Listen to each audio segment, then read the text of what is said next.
Okay, guys. Good morning, dear colleagues. Good morning, dear students, and especially a good morning to our wonderful guest this Monday. In behalf of the Metropolitan University, would like to welcome Satwik. It's like a gift from God that he's arrived in Serbia for a couple of days and has really generously showed the motive to come and meet you guys here and all of us, and especially thanks to Una, because this wouldn't have happened if it wasn't for her. Because I forced him. Yes, he didn't have any choice, yeah. So some of you guys that don't know Una, for now you're gonna meet her. She's a part of the crew and she's gonna be your professor very soon. And she has a great international background, which actually brought Satwik here with us, and it's a really big deal. I just mentioned to him that like a year ago, I even had some case studies about Lego and how in-house they function and how they work. So I really couldn't have imagined and dreamed that we could have some personal input of this information. I mean, about everything that happens, not only about Lego, but actually about his background and his history. So thank you all for coming. Today is a special day, Slavaje, and he knows as well that a lot of you guys maybe couldn't have really easily come to join us today. So thanks for coming. We couldn't have couldn't invite all of the whole faculty, even though I'm sure everyone would be really interested to be here, but we have the online crew that's here with us. Hello, everyone. And I'm inviting you guys to be interactive, even though you're not here with us physically. You can ask questions. We're gonna have a Q&A. We're gonna be totally interactive. We're gonna wing it, as we said, nothing too formal. You can all be relaxed to have a really creative and cool couple of hours. So I'm gonna translate the spotlight over to my friends over here, and we're just gonna have a conversation which we invite you guys to join. Yeah, so the idea was actually to try and have a little sit down so we can, it's not too formal, that we can talk and we can also, we have a few topics in mind, but it would be great if you have any interest to just ask questions, or because Satwik is really an amazing experience. We studied together, we did our master's degree in Milan, Polytechnic School of Milan. He's one of my dearest friends, but also we were amazing teammates. We were so good that we were actually forbidden to pair up by our teachers, because we actually were, because they would give us some topics, and then two of us would stand up and then we would start talking, and we didn't let the teachers cut in, and we just kept on talking. And then they said, okay, listen, us, Italians, they want to start explaining and this, and they're like, no, this is why we did this, and we have our arguments why we did something. And we were always right, of course, and like you are probably, and we always knew the best, right? So at one point, after a few mic drops there, like after our presentation, they said, it's time for you to break up, to part ways, and maybe bring your awesomeness to another team. But we managed to convince them to let us do our also. I think we did the final, right? Yeah, we were the brain and the beauty. I was the beauty. Yes. And Una was the brain in the relationship, and it really worked. Yeah. It worked miracles. And then Satwik unfortunately decided to leave me to go to Germany and work for Adidas, where he had quite a prolific career. And we'll talk about also, because yes, the topic is, we said Lego, but a lot of that's the eye candy. Yeah, the eye candy. To bring you guys here. Maybe Adidas. But also, I mean, he did a lot of collaborations, so maybe you know of some of the collaborations of Adidas that they had and they did and they still do. And some of those are actually, this guy was in charge of those collaborations. So that's why we said, if you have any particular area of interest or you want to ask questions, please just ask, because otherwise you will never learn, and you will never get the answer to your question. That's why we're here formally. It's not. Satwik is going to show some of the work he thought that would be interesting. Maybe he's completely wrong, so we can we can chat about different things. Him. Yeah, so he can change careers. But all the time. as he will give you his background. And can you just see like what are your backgrounds here? Who's It's we have 4th years, so they're actually creating their portfolios with me. Online we have the whole faculty. 1st year, 2nd years we have print media, we have interactive media, so very, very colorful backgrounds. But here physically with us we have 4th years that are on really with their own crossroads right now. They're asking themselves really important questions, and it's not an easy period for them because they're making a portfolio that's going to define their future. It's not really. It's really an important period because they're doing also their work in the internships and finishing off the basic studies. So that's something that we always, whenever we see each other, we kind of discuss also.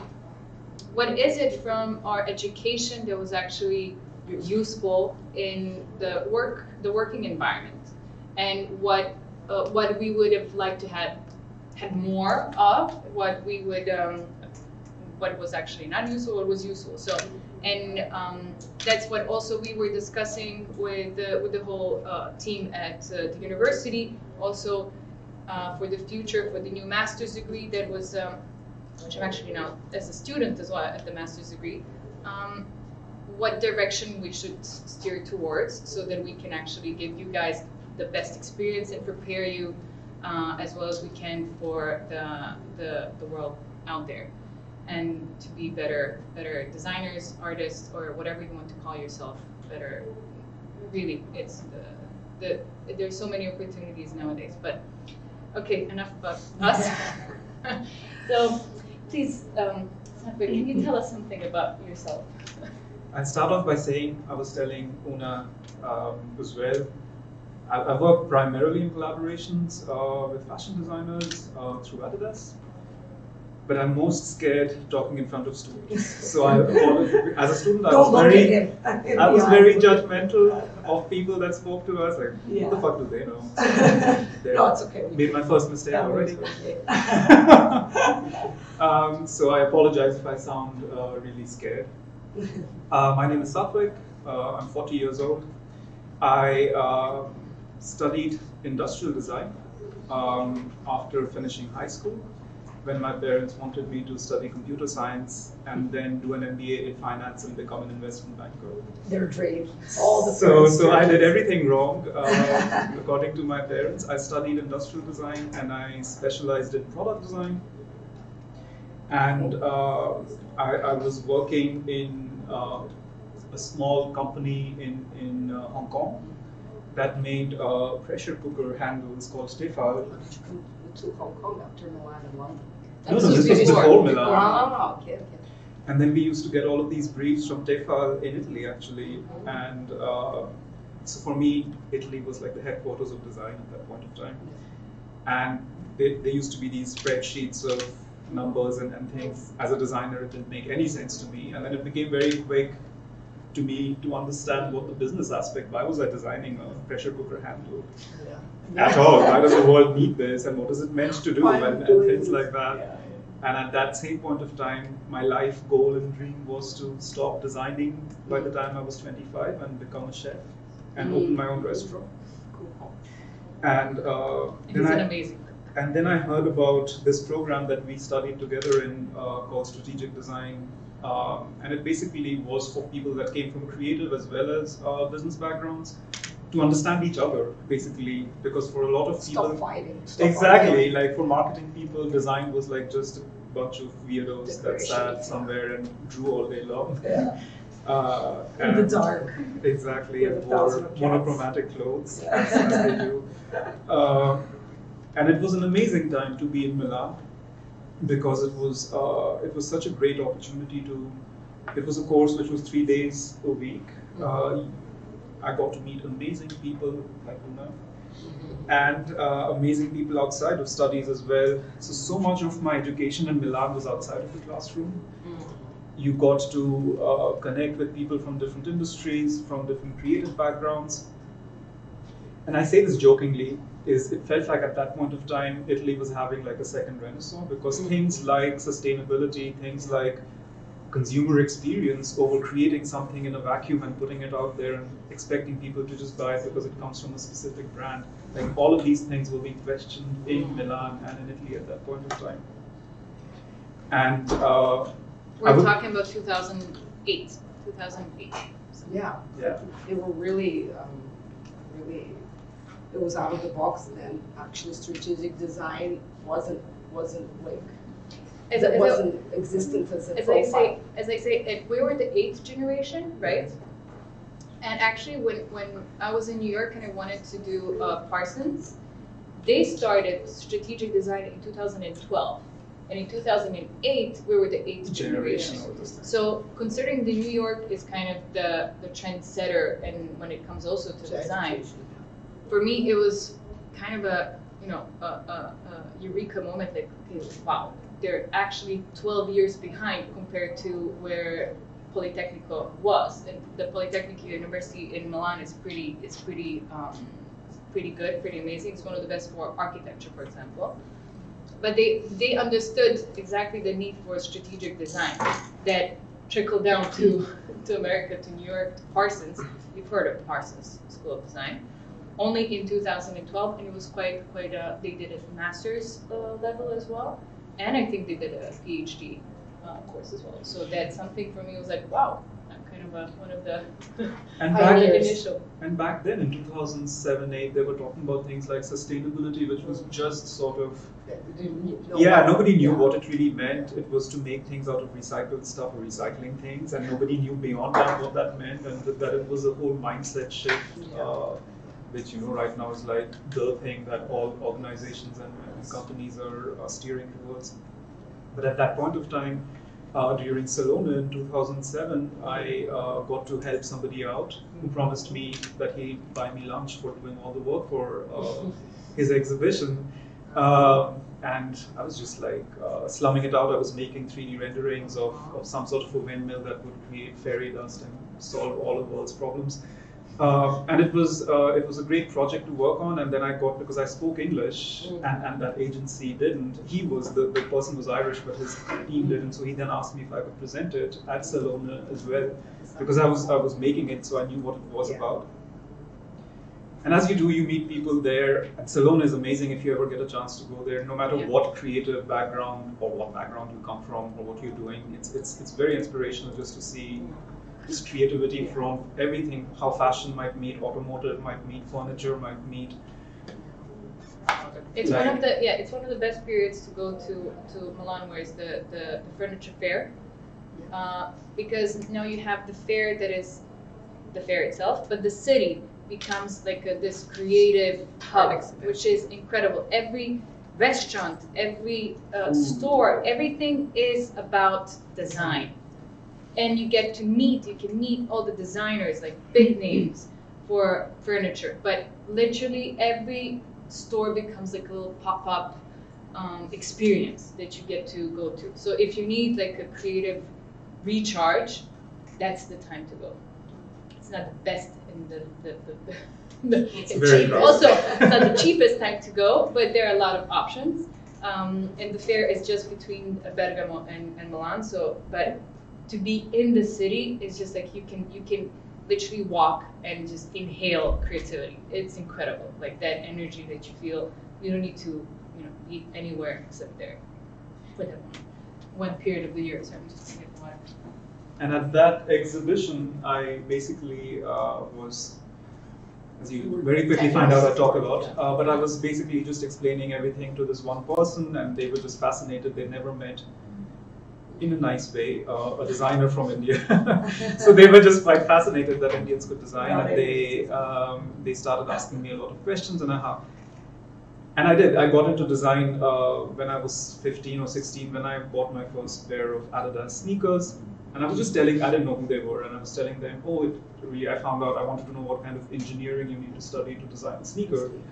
And then somebody explained to me that you can become an industrial designer and design sneakers. And then after I finished my entire emotional monologue, they basically told me they work for Adidas and they are looking for interns. And that's how I got into Adidas. Very Slumdog Millionaire storyline there.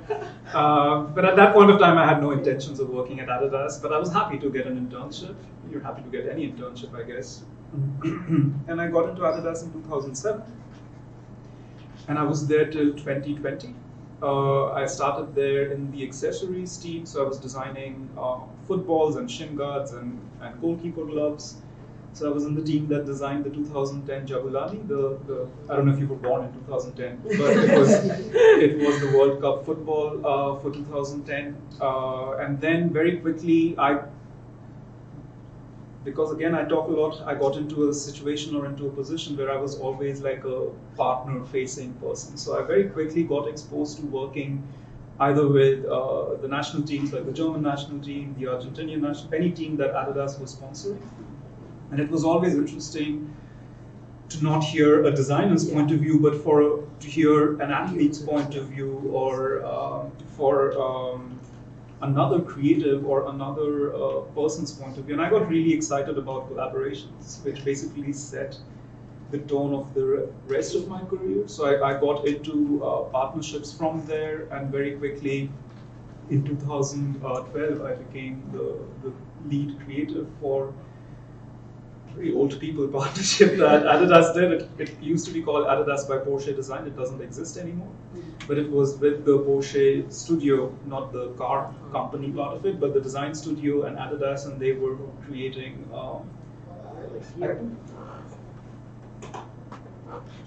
So, actually, you talking a lot got you the background that you have, which is something I like to emphasize with my students, that we can't be shy, even if we all are. You have to put yourself out there and talk to people and Get out of comfort zones. be around people.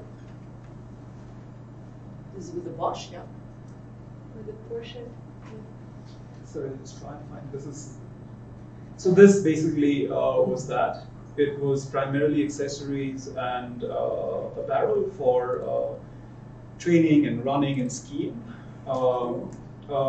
And it was obviously very inspired by the aesthetic of their very clean, very functional, but very sort of investment in high quality materials. And because the emotional storytelling of Porsche has always been speed and stability. So how do you bring that aesthetic into non-automotive products? So in these processes, you were mainly were you being more of a strategic designer, talking about the tone of communication and stuff, or were you into the materials or just both stories? It was quite interesting because the collection, this used to be the most expensive thing Adidas made. And when you talk about something that's premium, what kind of experience do you have?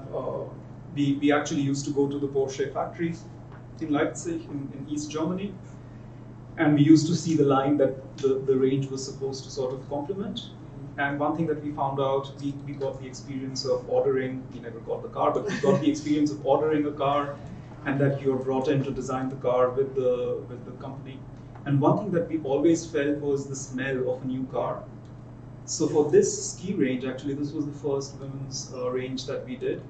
We actually introduced the dimension of smell into the range. So when you would get the package from Porsche, from Adidas Porsche of the ski jacket, and when you opened it, we actually developed a perfume, which we never sold, but we actually sprayed it into the garments so that it felt like you were opening.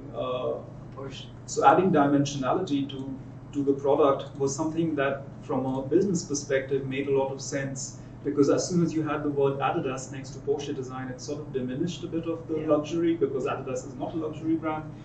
We never made it, but we even experimented in creating packaging that felt like it had the heaviness of a car door, or the heaviness of the clean closure of the small noise, because they had amazing sound designers in Porsche. So if you buy a Panamera, or if you buy a 911, or if you buy a turbo, that it would create a certain sound when the door closes, which would almost give And you they're like a different, little. they're all Like it's those small things that give you the experience, and without the experience, you don't get it. But like, They don't get the I'm motion. sorry, but like, what do? The sound designers? They work with designers how to. No, what do they do? They work with the entire automotive team. The weirdest and the most amazing thing was their Panamera cars, which are more sort of cross-country, and it was built for long driving, and we did a Panamera range as well. But what happened is, because the comfort of the drive was so important, that they made a very soundproof, a very insulated, which actually took away from the engine noise, which is such a big part of the experience. Yeah. So they actually had tunnels built through the chassis of the car, and they had it coming out from behind the back seats. It was still covered with fabric, so you wouldn't see it, but you could from the back almost get a stereo version of the sound, but in a very muted sort of a way. So not only how much it was, they used to have velvet lining along the rubber rim of the like, it was crazy how much detail that they would go into, because apparently people would not take possession of a car if they didn't like the sound of it, because for a luxury car like that or a Ferrari, it's a driver's car. It's not for to be driven in. You want to feel like you're having an amazing time. But translating some of these into actual product that we did for them was one of the, so not the random gloves, but the ski suit that we did on the right. We had to make sure that when you opened it, you almost got the same level of. We were trying to take fabrics that they were using for the interiors of the cars. We were trying to really, without making it look matchy-matchy, it had to be sort of functional still. So that was some of the first work. Yeah, and we also like sort of saw what kind of aesthetics the cars have, and what kind of seat design they were looking into, and how do you complement it but still keep it functional as a product. And then from here on, I basically primarily worked on collaborations at Adidas. I did collaborations with. Here I started getting into apparel. That was one thing that was really amazing. Is like you were saying, you need to sort of pick a lane and figure out what you're doing with your career. And it is very true that in design you quite quickly get pigeonholed. You become a transportation designer, or you become a footwear designer, or you get into a niche. Exactly, and I was quite lucky to start with pressure cooker handles and move into accessories and footballs. Did it for a point of time, and then anytime there was a lack of talent in a team and they couldn't fit it for some reason, I would say, oh, I'll just do it on the side, and I'll. So I started Porsche design within Adidas as a side gig, and it became my full-time job in 6 months. They didn't have, when they introduced the women's line, they didn't have an apparel designer. I said, I can do it. It's just clothes, like how. And it's not. It's amazingly difficult, especially to do functional ski wear is like engineering. And you're a big skier. And I'm amazing at it. I'm good at falling down, so I know exactly what functionality you need to be able to survive that skiing. Now, how important is the personal experience of something like, okay, this was apparel, it wasn't only skiing, but how can you put yourself, you can put yourself in every position for every product that you're designing. So, for instance, skiing. Yeah, you know the process, but if you're going into details But so even, much. But even in soccer and everything, you have to, If you're designing I've been listening to Una a lot talking about the creative process, and personal experience really eases the job. But sometimes you don't have that experience. You can't always be. So you're so lucky to know what a soccer ball needs to look like, looks to feel like, what color should it be.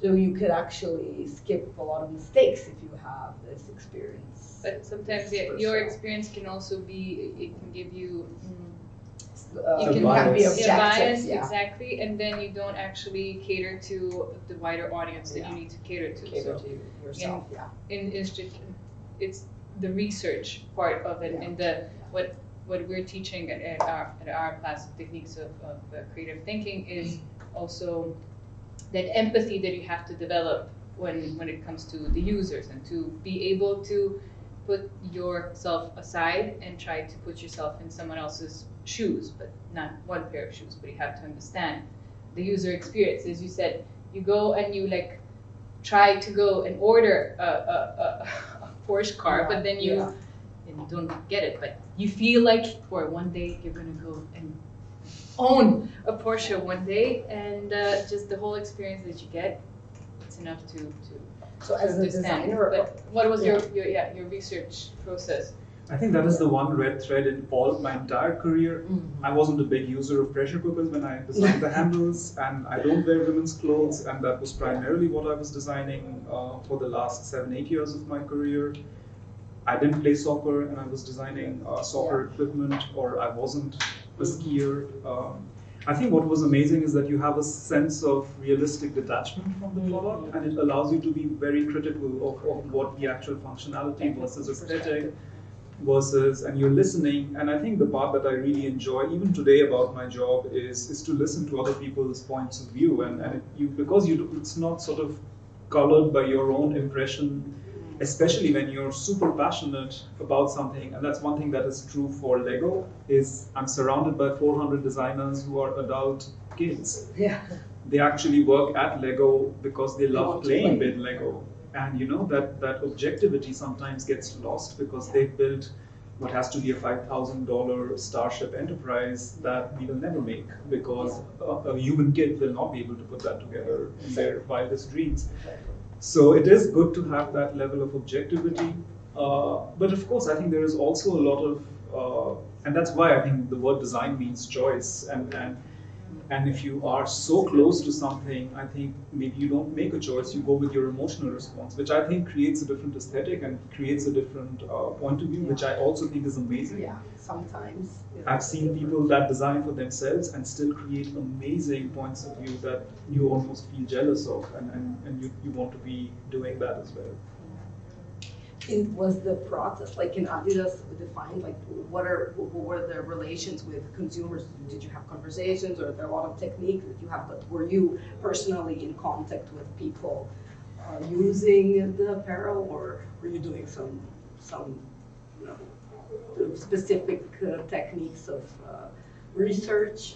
Yeah, so Give us a rundown of what this is. So this was the first collection I sort of took over as the creative lead or the design director for Adidas by Stella McCartney, Stella McCartney is a designer from the UK. And what was really great is that she spearheaded, I know it is the first sports fashion collaboration ever in the world. It started in 2009. And it still is in many ways like the OG when it comes to fashion collaborations.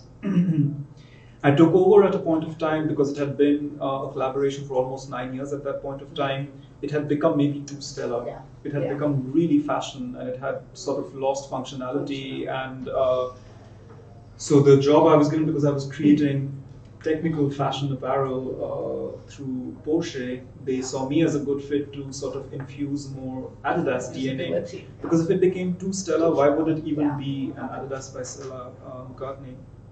I took over at this point of time, and what we did is we took the entire design team to LA and New York, and we basically spent time shadowing athletes and people that were truly, and they could be everyday athletes, they could be people that train on a regular basis. I remember you were doing all the classes. They were like the most popular classes. Yoga. Everything. There was like the spinning and classes, everything to see what people are doing, what they were wearing, and what they needed.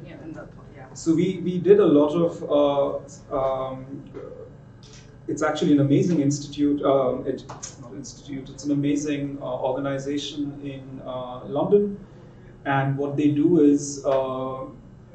They call it RISE. So you look at the rational, the intelligent, the social, and the emotional needs of. So when you're buying a garment, there might be rationality. I'm cold, I need a jumper.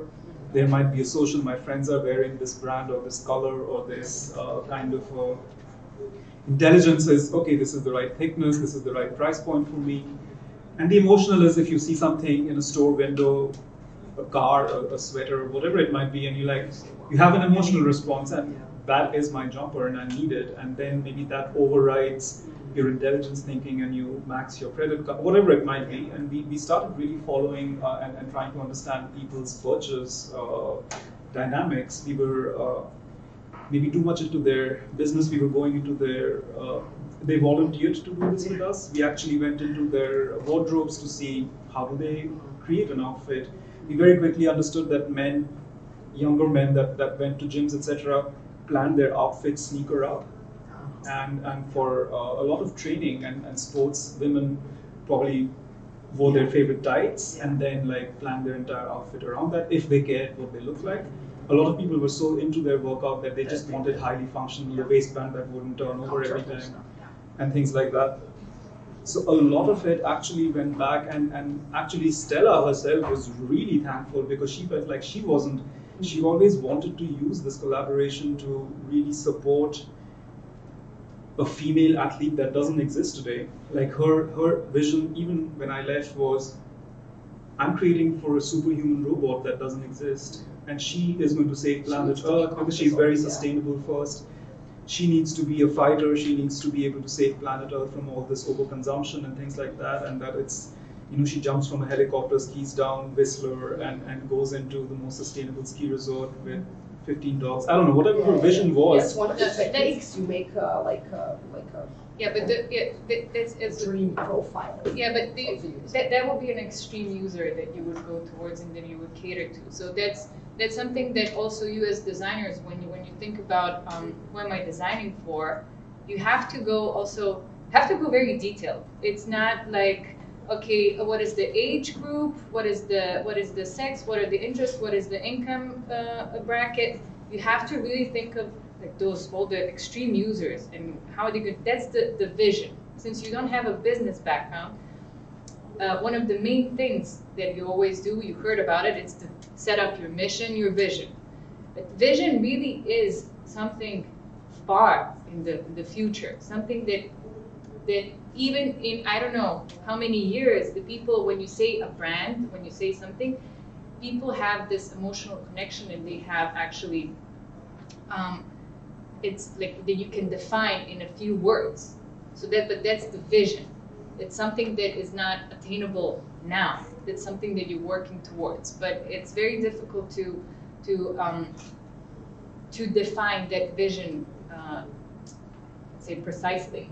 But as you say, like that woman that doesn't exist, and you're designing something towards that end because you believe that person will save the world and save the future. So don't constrain yourself in that way that something has to be actually realistic now or today or in 10 years or 20 years. Think about maybe what can happen in 100 years. Stella did it. If you did it, if Stella is doing it, why not follow her lead? But yeah.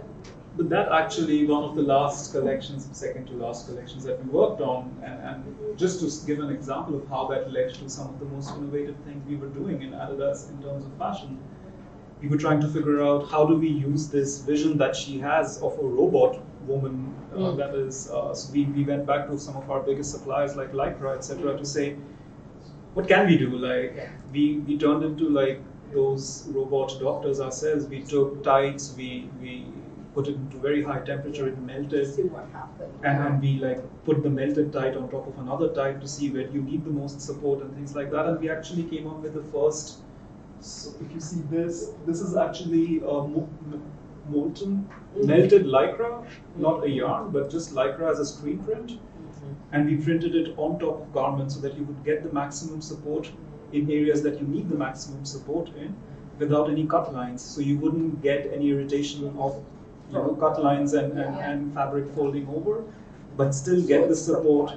But we were not happy with that, so we printed it with these have like micro dots so that it's still breathable, and so it all led to a lot of innovative thinking. We could create designs that didn't exist before, and she was more than happy to challenge her sense of aesthetic because she's very animal prints and very sort of nature driven. It was the least fashion.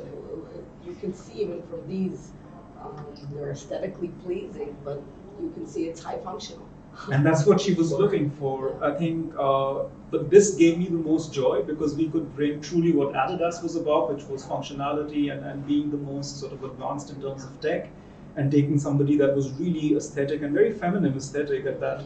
And how do you bring that together and still create a unique point of view? So this was one of the collections, but this sort of really changed the aesthetic of Adistella, and that was a great experience to be able to sort of deliver that towards the collaboration.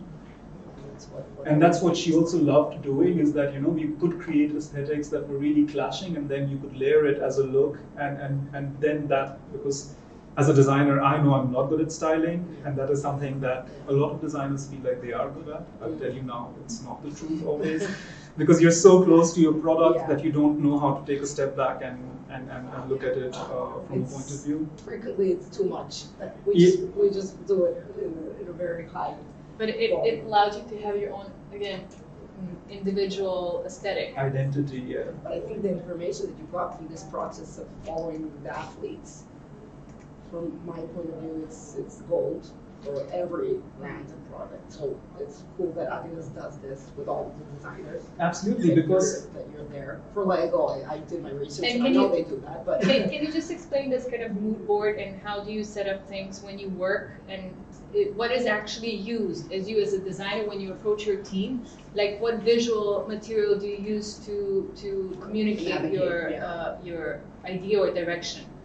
so Like, when what I- is actually, so they know that when they make A mood thousands and hundreds of mood boards, it is actually has a purpose, and not just collecting things from the Pinterest. So when Stella said, you know, I'm looking for this super bionic woman who doesn't exist today, the team went back. So the design team went back and basically did a very emotional and a very subjective search of imagery that appealed to them, which I completely understand, and that makes sense. So they basically looked at fashion. Quite often looks at fashion for inspiration, which is something that I challenged when I got in, to say, if you're creating your own original aesthetic, it's great that you're getting inspired by fashion, but what else? Is it art? Is it actually sci-fi movies? Is it?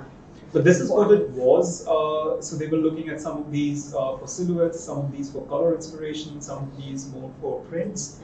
But what we basically went away after that is I started challenging them to look at things that are truly functional. Look at functional wear from other sports brands in terms of other sports. Why is a basketball jersey so comfortable, and why do people wear it? And exactly, and a lot of the input that we got from people were that sometimes I just want something as a cover-up, so that I don't have to think about what I'm looking like. I can get my training done, and I just need movement. So we really started infusing the functionality. We started looking at motorsports, because that is both performance as well as a completely different aesthetic. We started looking at unrealistic finishes, because we were looking at a bionic, so we were looking at metallic, we were looking at things. But the great thing was we would take this metallic fabric to Lycra and say, make this functional, make this breathable, make this, and they would say no, and we would go back again. And they have the hard job. Out of the 100 things that we would take them to, I think what this allowed for us is to inspire both Stella's organization, but also inspire Lycra, and also inspire some of the biggest fabric mills. How many iterations do you go through when you work with someone like Lycra? I started developments in 2017 that are still going on 2 years after I've left Adidas, whereas some actually happened very quickly. So this one that I'm talking about, this took 2 years to develop, and we could, Adidas could own it for the first year. We couldn't pay the royalty to own it forever. But Stella was also quite open to allowing other sports brands using this, because this is a functional breakthrough that is really great for all kinds of training products. It has been patented, but by Lycra. You win some, you lose some. Thought of it. Yeah, and the other thing I wanted to very quickly, because I also saw some footwear sketches outside. I think one thing that was always really interesting for sneakers. Sorry? You dreamt of sneakers. I dreamt of sneakers. And it's funny, I never designed sneakers, so that was the sad part of my life. But what we were trying to do is, Adidas was always seen and known, even today, as a men's brand, a men's soccer brand. And if you think of women's apparel, there's just so many other brands that are doing a much better job. So how do you start infusing the known DNA of what Adidas is? So we did like a huge research just to figure out when people think of Adidas, and it was a blind study, so we would have just images of things. including athletes. Some of them were emotional triggers, some of them were visual triggers, and we basically tried to understand what do people associate Adidas with. And the images on the left are, funnily and not funnily enough, it was all sneakers. And these were some of the sneakers that they were pointing towards. Very 90s, which also made sense because we did this about 3 or 4 years ago. And 90s was like a trend which is cyclic and it keeps coming back, and that makes complete sense. We actually then went to Wolford, which is an undergarment company, a tights company, and because we couldn't do it, we just said, who can make something this complicated? And we said Wolford. And one day we just walked over to Wolford in Austria, and they were like, yeah, absolutely, we'll do this R&D without any investment or anything. And we were like, great. And we basically saw what they had in their archives of knits. And then we started matching the different cut lines, or the benefit of, Wolford was that we were trying to create the most comfortable tights possible for human beings. But can you explain, like, why is Wolford so special in the sense that their weaving technique and everything that is particular compared to everything in the factory when you went? But that's also an amazing thing working in the industry, is that you learn so much about materials. Absolutely, like they have what is called a circular knit, so it's what socks are usually made of. But what they have is circular 3D knit, so they can add articulation around your knee. So it wouldn't just be one tube, so they can drop needles and then, like you would have, this is a flat knit where you will have one seam going through the side of your garment. What they could do is do a flat knit with a circular knit, so that you would have articulation without the need for a cut line.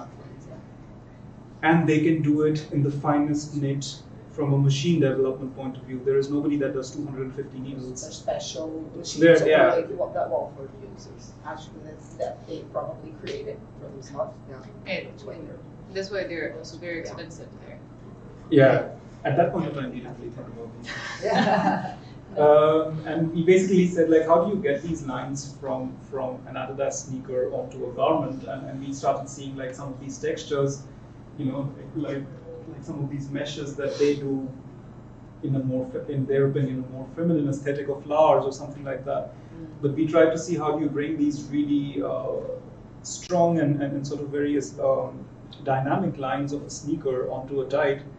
And basically, the intention was to find out the engineering and the aesthetic of Adidas, using the engineering and the aesthetic of a quote-unquote feminine fashion product. And what we were basically trying to do is to see how do we create a point of view for Adidas when it comes to aesthetic that can be really disruptive. We never wanted to sell these, we knew that it's just an experiment. Realistically, nobody would really wear these on a regular basis. But how do we create something that you can go to a yoga studio, throw your jacket and denim on and go get a coffee? Because this was one of the biggest learnings, that they didn't want it to be fussy. They wanted it to be something that could easily blend into their entire day and still be something that they can party in, but also because they need the same level of functionality. Yeah, that's something that's really popular now, to have that all day clothes. Yeah. So, but all of this also came from we didn't decide it. We even created a no bra bra, where a lot of our athletes came and told us that they almost want to feel like they're not wearing anything, because that's the most comfortable, obviously, you can be. So how do you create the same level of functionality and support and performance? Like when you're naked. Exactly. So this was difficult. The intention was to almost create like a super luxe but almost naked feel, and still have all the functionality of. Were you selling this stuff? Yes. Yeah. But this then became the foundation too. So this is being used by the Adidas Gucci collaboration for a lot of the socks that you're seeing. This is the Gucci socks are made by Wolford. Practically everything trickles down and it gets used. Starts. Exactly, and then this was also going into the Kanye West. The underlayers that they did, it only existed for one season, and he only went back to footwear after that. This went, so Beyonce's entire performance range is made out of Wolford, and Wolford is manufacturing this for all the collaborations now. And it all came partnership. They all came from somebody who said, I want to feel naked when I'm wearing these clothes. So that was the main inspiration. They defined the impossible. We're here to solve the problem. Yeah. where the solution seemed to be. How do you feel Right? naked with wearing technical clothes? Yeah. It's a tough one. Okay. It looks really great. Wearing sports clothes. Any questions or so No. far? Nothing? Materials, copyright, experience. They're gonna like. What's your creative process when you have to formulate an idea or a design for a Pitch. piece of apparel? Yeah. So where do you start from? Is it different in companies? Probably the pitch. Oh, absolutely.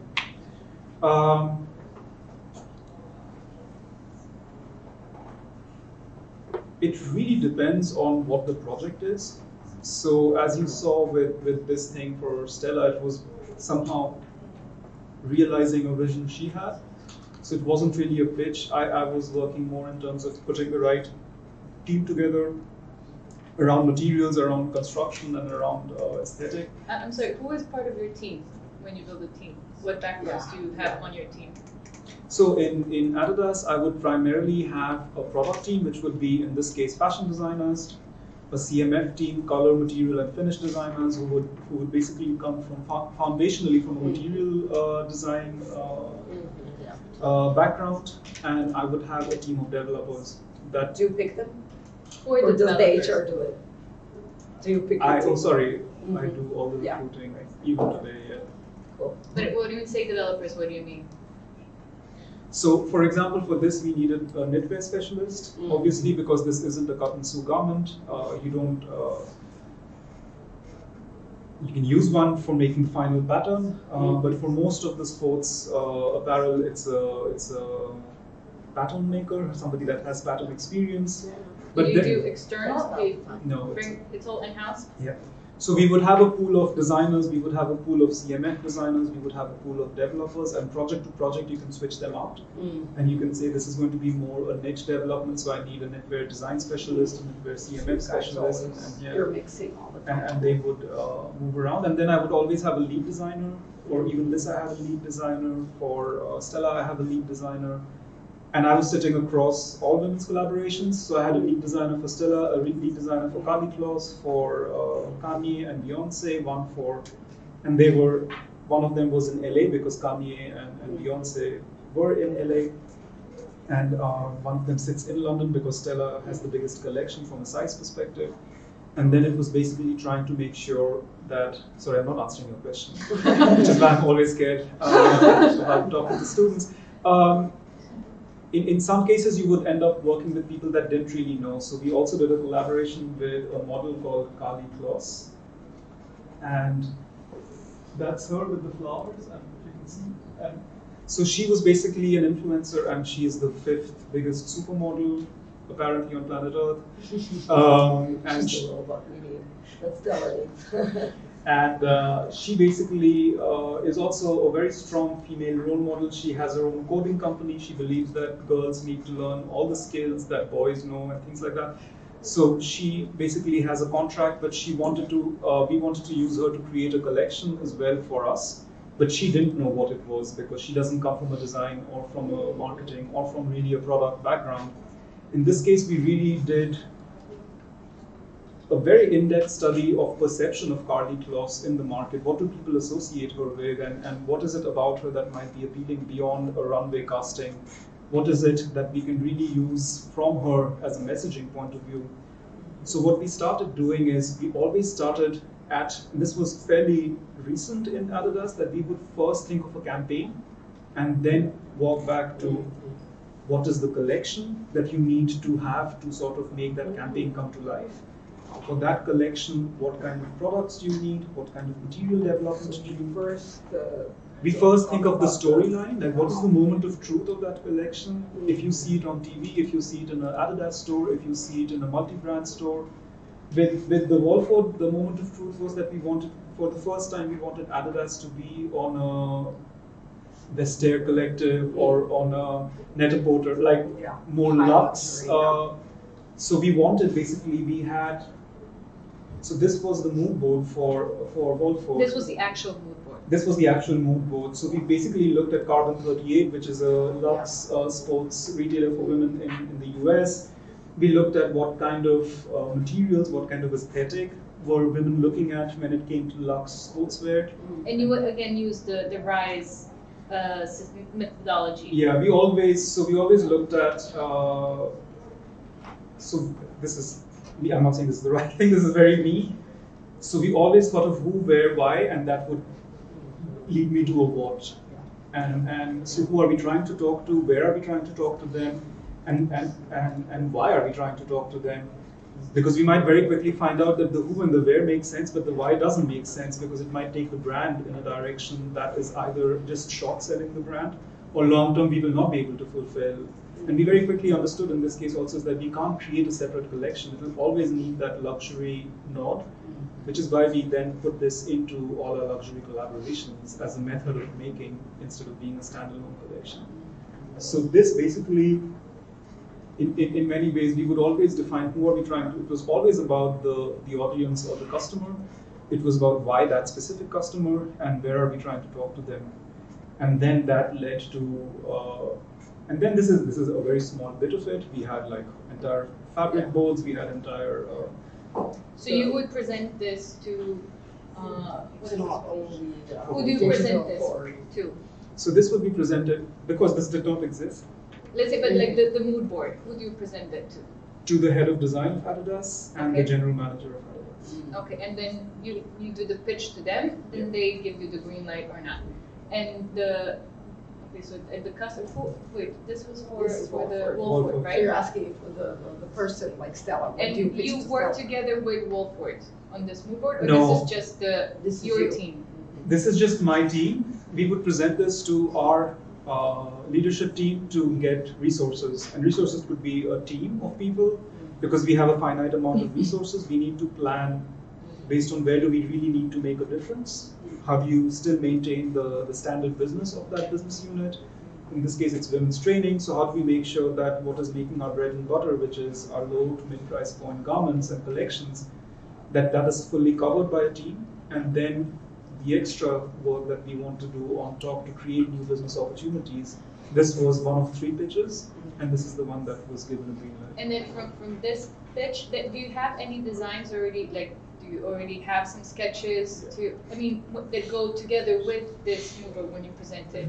So then that led to like us showing how we How you came about it. We also said that we did a preliminary look through their online archive, Okay.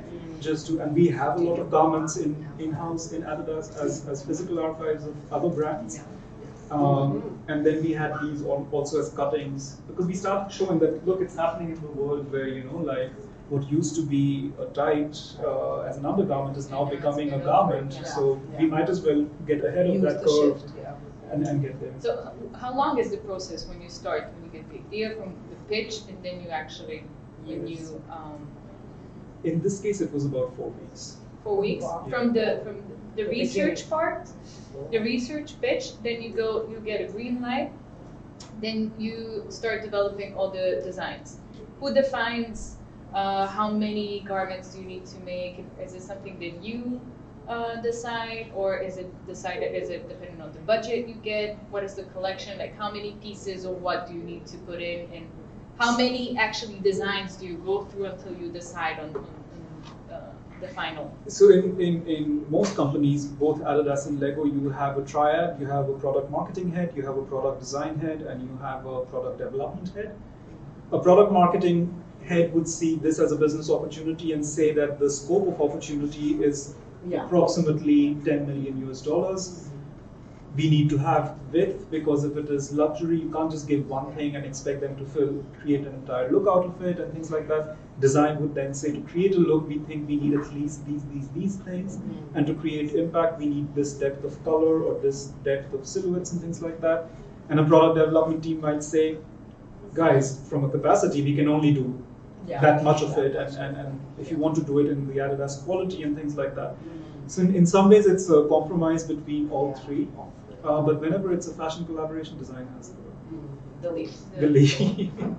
And then you push people to sort of. And when it's Kanye, it's all about Kanye. It's all about Kanye. I remember being in a Kanye meeting where, so this would be how I normally dress up. but I had a new person who had joined and she was wearing a red jumper. And she was asked to leave the meeting and go buy a new jumper which was black because it was too distracting for him to. To think out loud. I was in a Stella meeting this is where the jerk we need today. Okay? Exactly. Let's not talk about the I remember being in a Stella meeting where I'm not allowed to be. I never wore anything that was leather because she's anti-leather. Superstars. But one day she looked me up and down and she said, "Satwik, you know how to dress up. Why can't you make nice clothes?" So I've heard like all kinds of things from big superstars. yeah. So they have like very specific Yeah. needs and asks, which is actually a small Part price of to the pay. experience, yeah. Because one day I was sitting in a meeting and we were talking about things we were presenting to Stella, and I could feel somebody's hands massaging my shoulders. And I was like, I don't know what's going on. And then he started singing, and it was Paul, and he was standing behind me, massaging my shoulders and singing.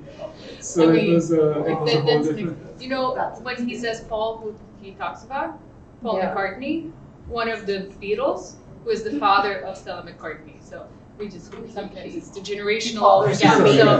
So he was massaged by Paul McCartney by being serenaded too, while Stella was complaining that he Doesn't know how to doesn't design. know how to design. Events are music stuff, so it was.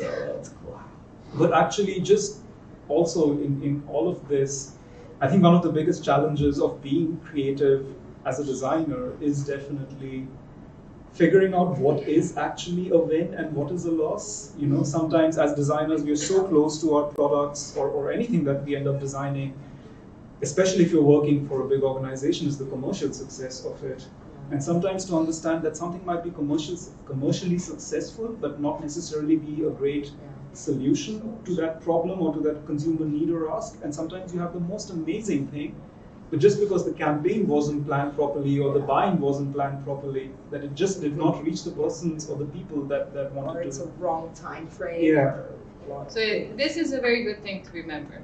You know, you have to know what is a win, what is a loss, and to be okay with that. Especially as designers, you can't. Unfortunately, you can't It's just okay to be cater passionate. to yourself and your own. You can be passionate, but you have to always be in some kind of. You have to have your boundaries and to, know how to make a perspective what's going to be, appreciated in the future. So sometimes we just have to shut up and let our design be, tossed in a bin. Exactly, and of course I'm sharing with you maybe 0.1% of what I've done. I was managing, by the time I left Adidas, I was managing a collection of approximately 400 garments, and you've probably seen 15, 20 out of that. So it is, I mean, if you go to an Adidas store, you see like 20 tights and 15,000 bras and t-shirts and jumpers and things like that. So there is a day-to-day business where you're just trying to understand what is working, what is a market looking for, what is Nike doing, what is Lululemon doing, what is Athleta So you're working doing. 24/7. You're open. You're listening. You're And Puma, you're not even mentioning. Puma is a whole different ballgame. If you don't know, there is do you know about the relationship between Puma and Adidas? you were in Puma as well. No, Puma and Adidas, those are actually. Do you remember? Do you know the commercial for Twix? There's this commercial like two factories next to each other, like two guys. Yeah. That's Puma and Adidas. Those are actually two brothers that separated. And you have amazing documentaries. And if this is Adidas, the Puma headquarters is as far as that bike built. We could Yeah. actually, with binoculars, see what they were designing into their office. You did that as well. We didn't have to because they were not big. But they're an amazingly creative, maybe even more creative than Adidas as a company and as a brand. But that's a good documentary also to watch. Just find something. Well, I think it's called what is it called? The brothers or something. Yeah, Something with the brothers. Yeah. So how they started and how they separated and how each one continued their professional. And why that's not changing. Yeah. So Why that's they're not an coming together interesting. again. Yeah, it's an interesting. Let's hop on to Lego a bit. I have questions for Lego. How did you make the shift? Because you seem very passionate about Adidas. 15 years. How many years? 14 years, yeah. Just after Polytechnico. Oh, after that, you dropped in Adidas. Yeah, internship that turned into a prolific career. So this happened during the COVID lockdown in 2020. When the lockdown started, after 3 weeks, it felt like, okay, this is going to go on for a while. I was already looking to see if I wanted to do something else. And when everything felt really bleak and things were not going to sort of get better, my work day would start at 6 in the morning because I had collaborations with a brand called Color in Tokyo. So we would have to be on meetings at 6 in the morning. And then the last meeting would be around 10 in the evening with Beyonce's team or Kanye's team. So I was working more or less non-stop from 6 in the morning to 10 in the evening. And in the house, which is... And everything else. And then it felt like it was time for a change to also, the one thing that I'd never worked on as a designer is on kids' products. Both kids as a consumer, but also as a product category. I never worked on kids' products in Adidas or before that. And it just felt like a more serious thing to design because I always felt afraid of designing anything for kids because I felt like it would be impressionable and it would actually have an impact in their lives and in many. I feel like if you made an amazing sneaker for kids, that would make them run more. And do I want a kid to run more? And I just felt like a lot of responsibility as a human being. So I really stayed away from kids' products for the longest time. And it just felt like the world needed more fun and joyful and positive messaging. I think what really drew me to Lego at that point of time was that I always believed in Lego as a means of both creativity. It was to meet pen and paper. You could build anything out of Legos. But also it is the artwork, you can build amazing things out of Lego and so there are very few things. You can't display a pen and paper, but you can't also just create artwork out of other artworks. And where to me Lego was like an amazing example of doing this duality. Yeah, and the simplicity of it was really, and at that time they were looking for somebody that would head up their collaborations and their non-brick-based portfolio. So it was publishing, it was consumer products like clothes and storage and furniture, and also exclusive brick sets for Lego stores. So it's a great portfolio to sit on because it's a lot of different experiences. And movies. Have you seen the Lego movies? Yeah. And also be part of the creative team towards the storyline of any Lego entertainment property. So if it is a YouTube channel or if it's on Netflix and things like that. Sorry, I don't know why this is in here.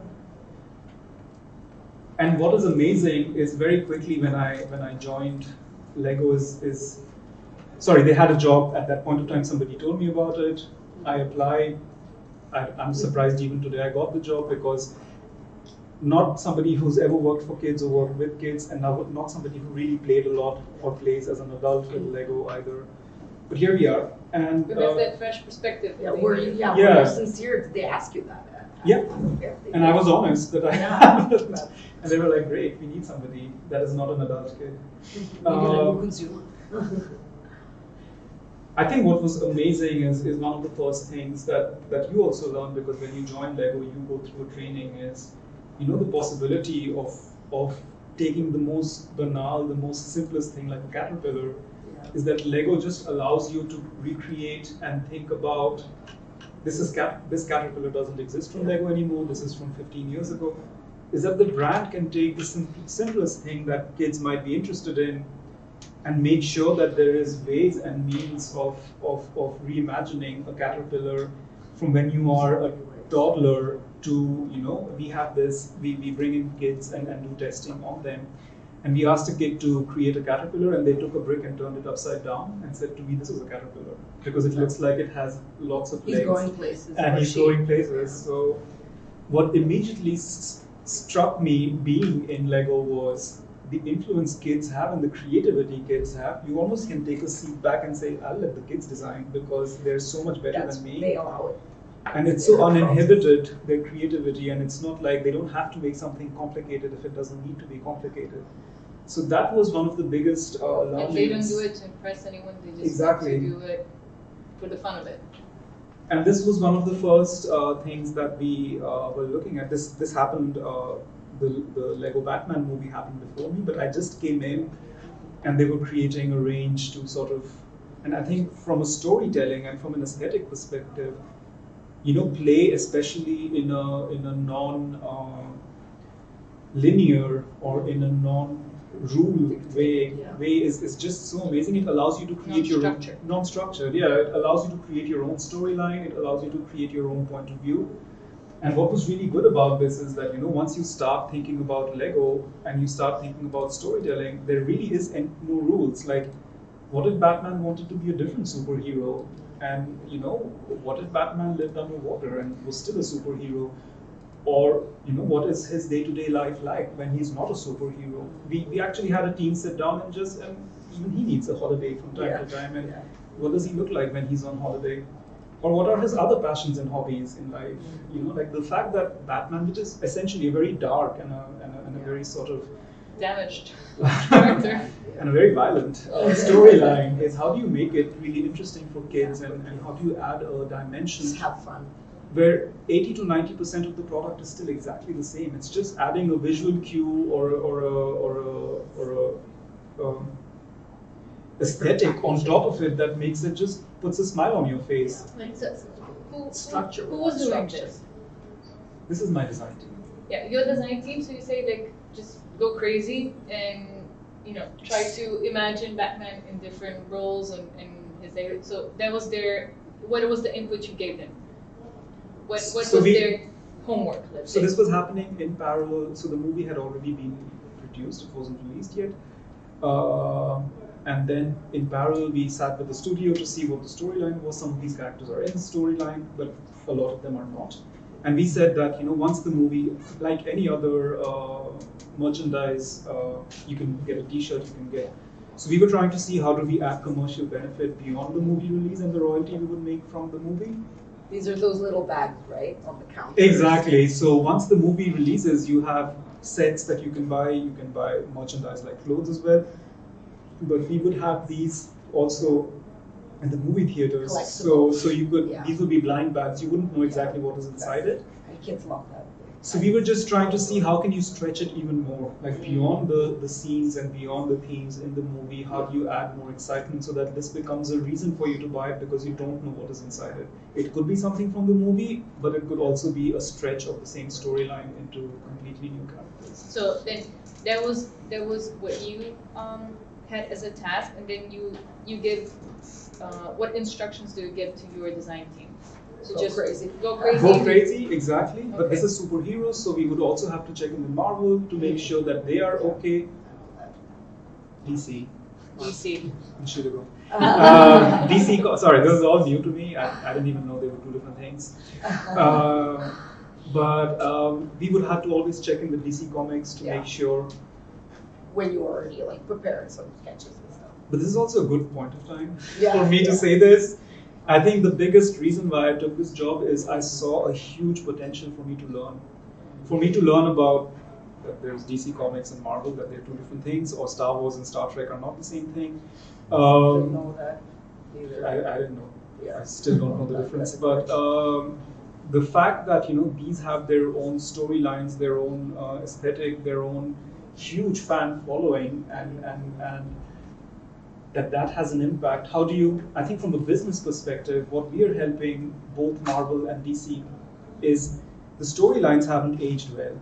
So it's very male dominant, it's very stereotyped in terms of gender roles in society, it's very stereotyped on what is good and what is bad, it's very stereotyped in the aesthetic of what is a superhero versus what is a supervillain. And as you see the movie franchises, really, like if you see the Joker movie right now, he's almost portrayed as a person that had real life. Like he was a good guy and society turned him bad and things like that. You can't tell that to a 6-year-old kid.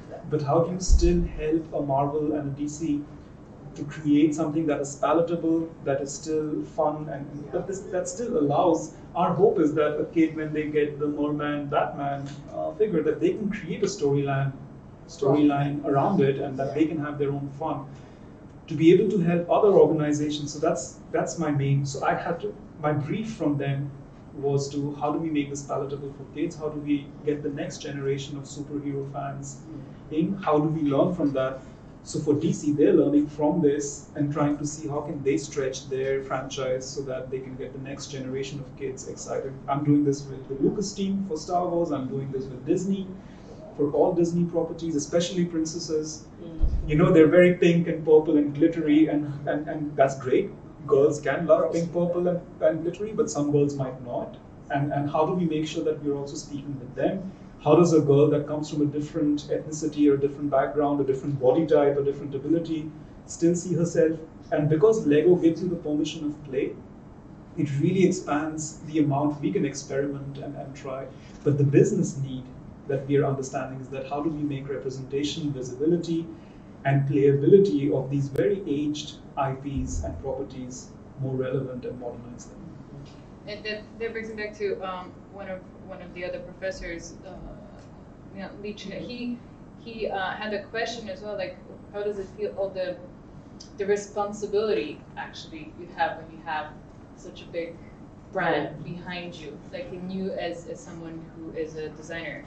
How do you relate to that? Especially when you say, okay, you're not a big Lego fan and you don't know the difference between Marvel and DC. Like, but what is the responsibility, and what do you think? Is it scary? Is it like, do you think that you might fail someone, or do you think like, okay, yeah, it's time to do some change, or how does it? About that until now. Yeah.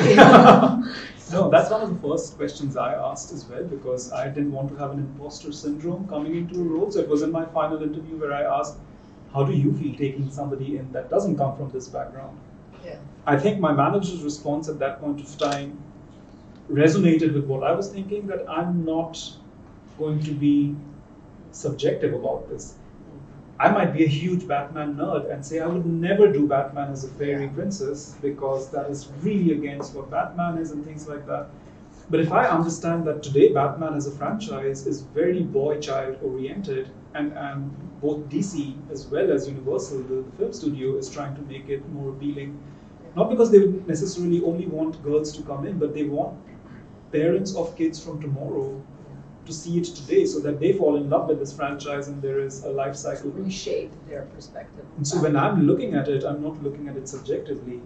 I'm looking at it objectively to understand, okay, how do we make it playful and fun, which we are allowed to do with everything we do, but with the intention of making it appealing to a girl. I'm not saying that's going to be appealing to a girl, but I'm saying that I'm adding more dimension to a very one-dimensional franchise, so that at least there is more kids picking it up and putting it into a storyline that makes sense to them. But all of this is with the intention of getting kids in today. Lego is amazingly successful with adults today, but they were kids 10, 15 years ago. How do I make sure that the kids today are falling in love with Lego so that when they are... Is it more difficult? Sorry for the interruption. So when they're making $5,000, they can afford exactly, that. Yeah. Is it more difficult to continue being a main toy for adults, or grabbing the new generations that are coming? So I wouldn't say it's difficult. It is the biggest toy brand on planet Earth right now. it has the authentic green pass to do anything they want to make. I think Little Mermaid. I think what is amazing is that what we can, so we also do advents calendars and things like that, but what we can again do is inject humor into, so only we have the permission from Lucas to make a Darth Vader with I heard you have some personal designs as well in some sets. That's what I read, that some art directors, they have like some, I don't know, like some like numbers or digits on cars. You have your signature. Yeah, I'm not allowed to talk about it because it's true. I can't point out what it is because I might get into legal trouble. But we it's are. all out there. I did my research. But we're also trying. So these are all done by my team. But we're also trying to see things that are everyday occasions for people. Like Christmas is a holiday that is celebrated by people. How do you instill humor and how do you get them? Because an ornament on a Christmas tree is something that families will do. But if you're an adult or a parent that loves Star Wars and you have a kid and you're decorating, how do we create something that is still a Christmas tree decoration, but it allows you to talk to your kid about your love for Star Wars and still have fun and still get them excited about it? This was a set that we did and launched in 2021. It's called Everyone is Awesome. But what is amazing is, again, I think what really inspires us every day is what our fans do with it. Yeah. So this is a fan that created a Batman version of it. Then a fan created a spaceman. The spaceman was introduced in '79. It's one of our oldest minifigures, and they basically created 3D printed versions of it to make it in the same colors. And what is also really exciting is how they create storytelling out of it, where they basically made it their own by making it into a Star Wars version. And what this is helping us do is really giving them tools to show their creativity. We're giving them a paper and pen, and they are coloring it in. I think this brings us more joy as a team, where we see that we give them another means of creating self-expression, which to us then gives us the warmth in our heart, that they're not going to just put it up and display it somewhere for the rest of life, that they will do something with it, that they will continue to stay creative, which is the main essence of Lego. There is something with Lego, you build it, then I always ask, like, what do you do with it? Do you display it? Or you, again, just leave it out there and you're ready to go back to bricks and then try to make something new? Especially when you have kids, all the sets, they are not the ones that are going to display it. They just put it back in the box, and then at one point, you lose all the instructions, and like they then go for free play. So they go and then they start creating their own things, and they're not afraid to break them down to pieces again. Which is, again, I think that as adults, we're kind of like, ooh, I put all this work in it, and I need to display it so that someone will see it and say, like, oh my God, you did such a great job. And the kids, they don't care. They like the process. And that's something that I think it's that we all have to remember. The process that you're like, sometimes you have no idea what you're going to create.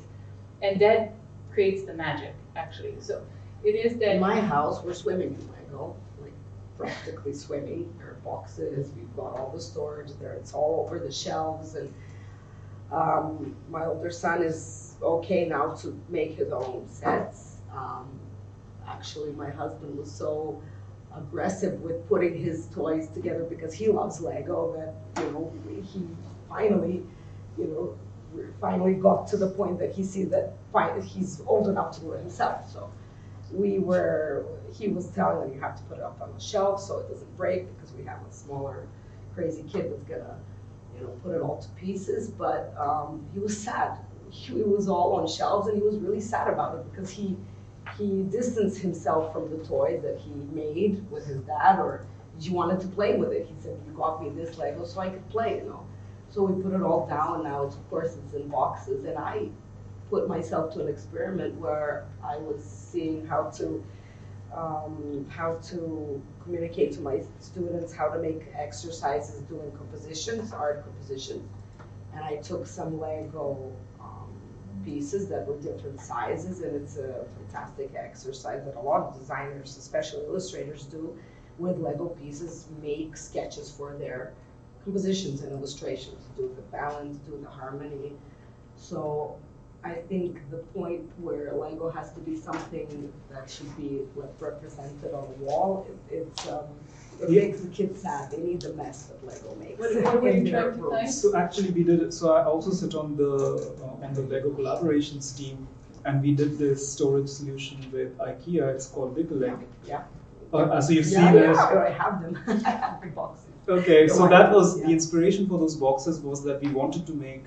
Sorry, I can't find. I don't know if anybody's seen them, but we were trying to make storage playful.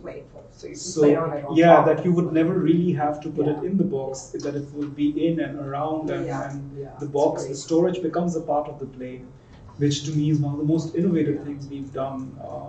It took a while for us to get there.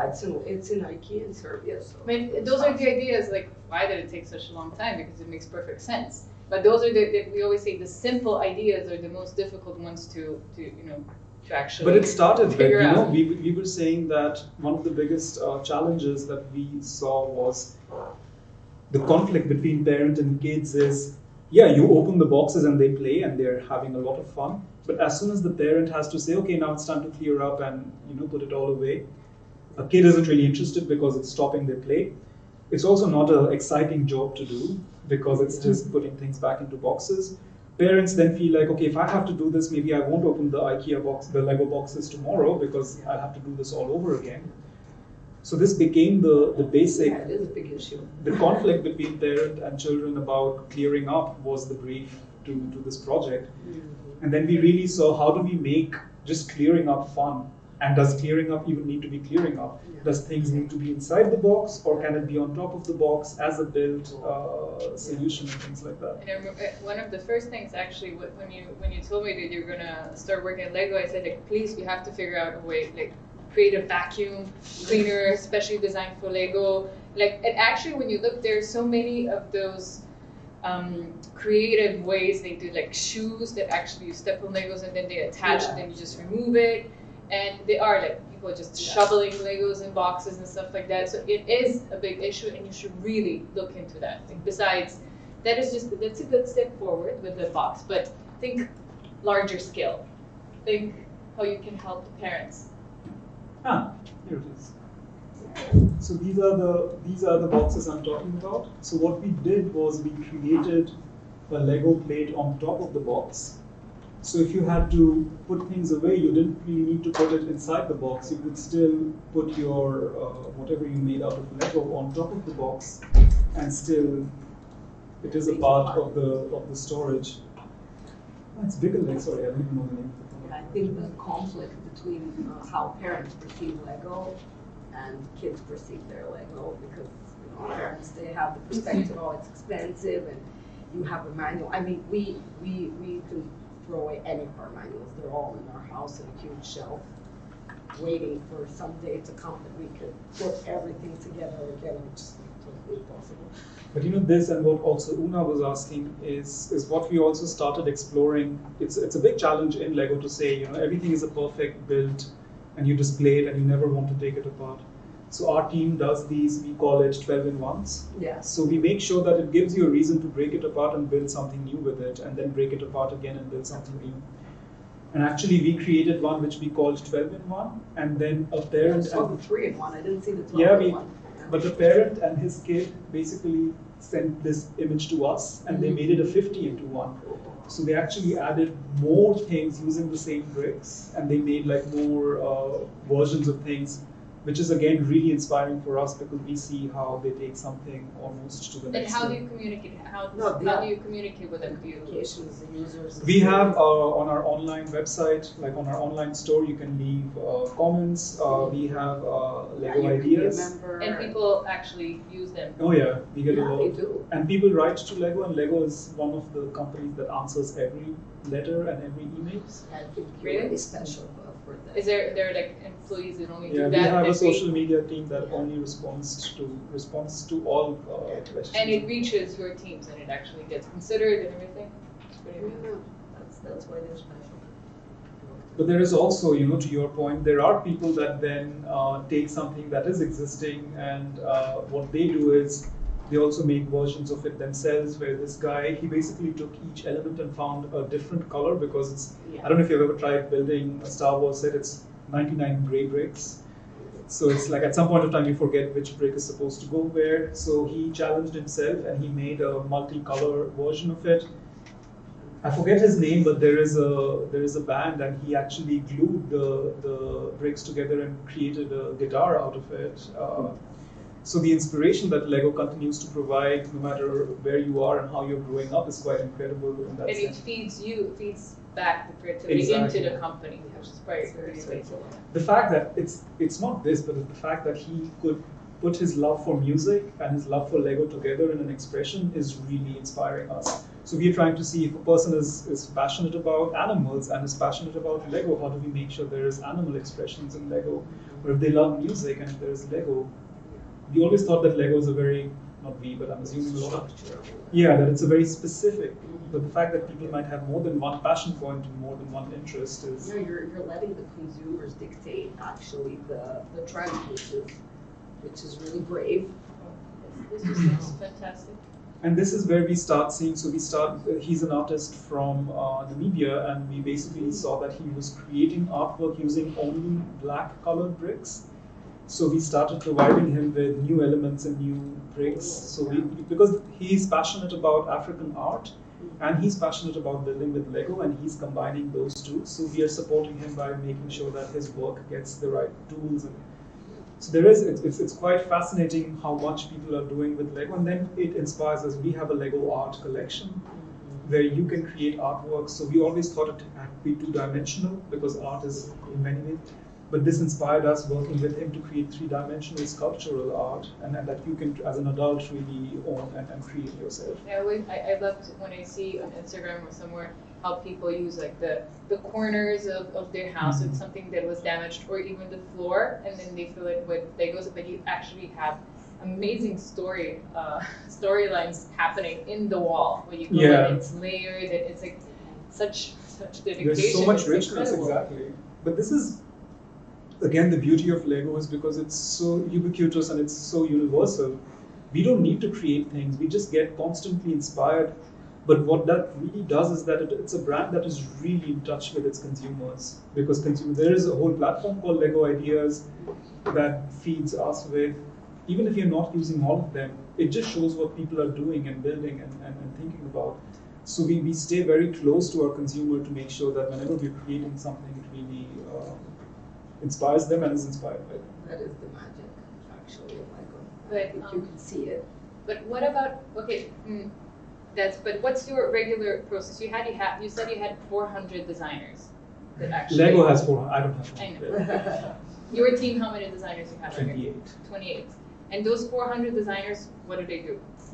So for example, Ninjago has its own dedicated product designers, so model designers and graphic designers, Lego City, Lego Star Wars. Yeah, there are design teams that do the catalogs. And what type of manuals. designers? So you say the product designers, the graphic designers.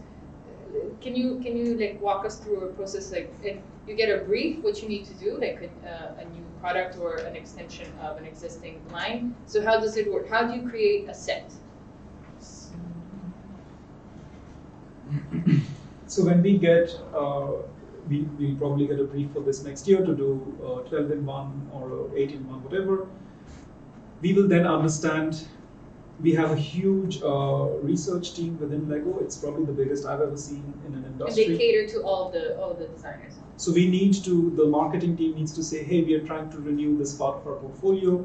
We need research on kids 6 to 8 and maybe adults around cars. And that's maybe just our team. And another team will say role play or social play or fantasy play or whatever different play themes that Lego caters to. We will find out what are kids passionate about today. Have they moved on from video games to traveling in space? I don't know, whatever kids are doing right now. So they do very in-depth research into what are the things that kids are interested in, what are they doing, what are they interacting with within Lego, what are their behaviors outside of play. As the world has opened up and kids are going out, are they still playing with Lego? Have they moved on to something else? This then informs us. Right now, this was more about like a holiday thing because this was before COVID, and we thought that it could be a nice thing that kids and parents could take with them so that they can build something every other day together. And if we then find out that they're actually staying mostly home because people are not traveling as much, or because there's a recession coming and they might be not spending too much on this that we might need. So all of this information feeds us to like what are the spending behaviors, what are kids passionate about. We get that as a brief in the design team. And then I tell the team, hey, can you think about something that is a 12-in-1 video game? Like you can build a Minecraft character, but also this or that, and it helps them to sort of. It's not a real brief, but it helps them to come up with. But what is amazing is that it's an amazingly creative team. I can tell them make a Disney castle, pooping rainbows and butterflies coming out of it, and in like 2 minutes I'll have a castle, pooping rainbow, and butterflies coming out of it in 15 different variations. Yeah. So when we say this in terms of let's say it's a 12-in-1 Batman, and there's a Batmobile, there is a Batwing craft, there is whatever it is, then we start seeing who's this for? Is it for a 6 to 8 year old kid? We have specialists that know the dexterity of finger movement for kids. From 0 to 4, from 4 to 6, 6 to 8, 8 so they know what they're capable of building. Their understanding of color, their understanding of form, their understanding of instructions. So they might say, actually, what you're building is maybe for an older kid, maybe this is too young, maybe you can't have these many elements. The size of the elements that kids can hold and actually press into one another, like all of these things go into. Do they give you do they give you those constraints beforehand, or first you have like that unleashed creativity and then they say, okay, this works, this doesn't work? Which way? It's a bit of both, because we know that this set is for 7+ kids, so we know that because it was that last year. But if we are doing, do you have like a standardized, like a standard of like from this age to this age, it's up to from this number of pieces to that number of pieces, this is the size, and it's, do you draw it first? Do you do like sketches? No? Make it, I think. My office is basically a space like this, and all the walls are lined with cupboards of bricks, all the bricks that Lego has. Every space has its own brick cupboards. You start the morning, you sit around, get a cup of coffee, and you say, make a rainbow, pooping butterfly, or whatever you might say, and then people just start building. So you build it physically? Everything is physically built, and then if needed, people move to a digital platform, which is like a digital building. It tells you, okay, this element costs this much, so the whole build is going to cost this much in FMC, and then that tells us, okay, then from a retail price, are you hitting the target? Is it a bit more? But if you're getting a lot more value for a few more dollars, a marketing person might be convinced that it's okay to price it up, price it down, like all of those conversations. We have building specialists that will come and then say, even though, so all designers that join Lego go through a training program to understand what kind of complexity and build a 6-year-old can do versus like all age groups. And then they of course learn through experience, but we do have model coaches who will come in and say, no, this is too complicated, you need to change this, or you need to make that simpler, or it has too many steps, a child will get bored. So it's both psychosomatic, it's both what they're doing physically, but also they know that a 6-year-old will not have that attention span to do so many steps, then they might get bored. And when you have that, so you have 28 people, they're sitting on their brief. How do they all start working individually, or do they team up, or is it like a joint effort? Do they bring, how does it work, that creative process of like trying to playing with the Lego to figure out what you have, what you get? So the model design team is 9 people, and what we do is at the beginning, so we have also in Adidas, but also in Lego, we have an 18-month development calendar, of which 6 months are really in the hands of the design and the product team, and the other 12 months is manufacturing and sourcing. So you start a season or a year by saying, we know we will do something for Christmas, we know we will do something for these birthdays and celebrations and things like that, we will do something as a postcard. So we know some things that we will always do. So we have a creative session where we look at the research that we've been provided, we take our learnings from it. If there is any interesting insight that children are more interested in, fictional spaces instead of real. So instead of making a Disney castle, we might make a Realistic castle. yeah, something like that. And we'll have loads of sketches. We call it sketches, but it's physical models that we would have, and we call these creative boost sessions. So we would have like 120 models, even though our portfolio size is much smaller than that. And then we would present it to the marketing team, to the different customers, Lego retailers and things like that, just to get their input and understanding, but also to the research team to say, hey, does this look like it's going in the right direction? And like when you actually build it, is it like, okay, you have 5 people that come together, pick up the, or is it like everyone comes and then you observe the step, and it's kind of a joint effort that everyone pitches in? And then you iterate on the spot, like if it works, doesn't work, or you have a couple of within your team, you like do little teams, and then you pick out the best elements from each team, or how does it work? You allow all of them to Those are build. secrets. No, We're there is asking no. so much. There is no secret in the fact that not everybody is creative in the same way. Exactly. So there are people that are much better at just free thinking and coming up with the most crazy ideas. There are people that are just really skilled at making it into a buildable, functional Because those model. are very, very different Are things. 2 completely different things. So we might have So they people need that to are come good at together. something, and then they team up with somebody that can help them bring that to life. Whereas somebody who's really skilled at making an amazing model will use somebody that is very good conceptually to come up with new ideas and everything in between. We can ask if someone has some questions. I think we Any can questions talk related to until what we're tonight. talking about, or what you So- want to know? We won't. What do you want to Go until know tomorrow. the insights? Maybe someone online? we could hear them. What else did you want to show for a project?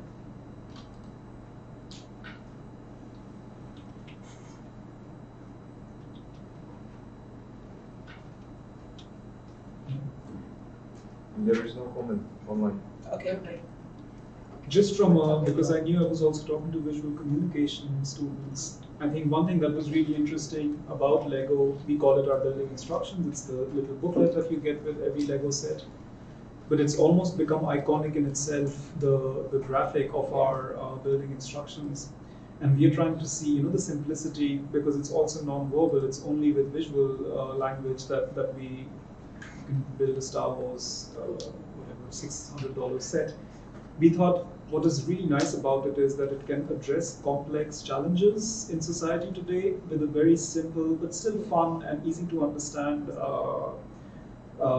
visualization. So we actually have this build change campaign that is going around sustainability.